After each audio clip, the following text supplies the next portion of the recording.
Shalom, Reverend John Ferret here, and we're in episode 17, part 1. This will be in 2 parts, and we're focusing on biblical geography. Now, in episode 16, we went to a certain location on the Sea of Galilee where Jesus calmed the storm. And based upon that, we saw that Jesus is really saying that he is God, the only God, God Almighty. Now we're going to go to another location on the Sea of Galilee where Jesus acts again. He doesn't say that he's God. He acts and shows that he is God. We'll be zooming in on Capernaum, likely the place that was Jesus's headquarters during his ministry. But we want to go to a location on the shore just south and west of Capernaum. Today, it's called the Cove of the Parables. This is the possible place where Jesus taught from Peter's boat to the crowds on the shore, and then something else happened. Here's a short video of a recent research trip that we did at Light of Menorah there at the Sea of Galilee. So welcome to the northern shores of the Sea of Galilee.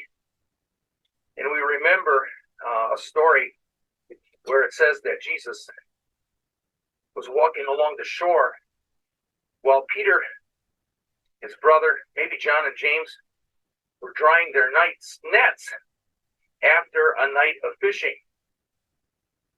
And from an archaeological point of view, and also when one studies the idea of sound transmission, this could very well be the place. This is called the Cove of the Parables. And like I said, we're at the northern edge or northern shores of the Sea of Galilee. And as we pan up, you begin to see that this is like almost like a Greek amphitheater or Greek theater, the hill going all the way up. We come back, circle down here to this horseshoe bay, and you'll see the black rocks. And my guess is, from what I have been told, that indeed the Sea of Galilee 2,000 years ago the shoreline was 100 feet up at least. Not that it was 100 feet deeper, but the shoreline went up. I would imagine that's the shoreline where those rocks are.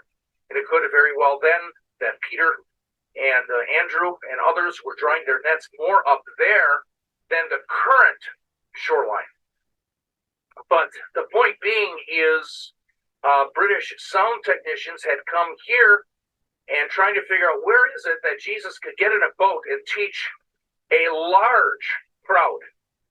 And it is probably right here. We won't go into the specific Bible verses, but if you recall, Peter was drying his nets after fishing all night and catching nothing. Jesus asked him if he could go in the boat.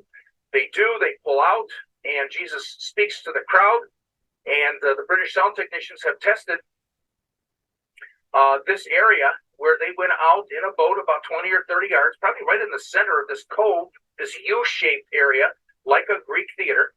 And a person, one of their team, was actually all the way up the hill to the top of that hill. Like I said, this is like a Greek theater, and heard the person speaking that was in the boat. And so here's Jesus, possibility of in the boat with Peter, about 20 or 30 yards out, speaking to maybe thousands. And this works here. This works at this cove, and it's the only place on the northern shore where this can work. So we have established the very likely location, the Cove of the Parables, where these events actually happened. Now it even gets more amazing. And we're going to study this in part 2 of episode 17. So we'll see you then.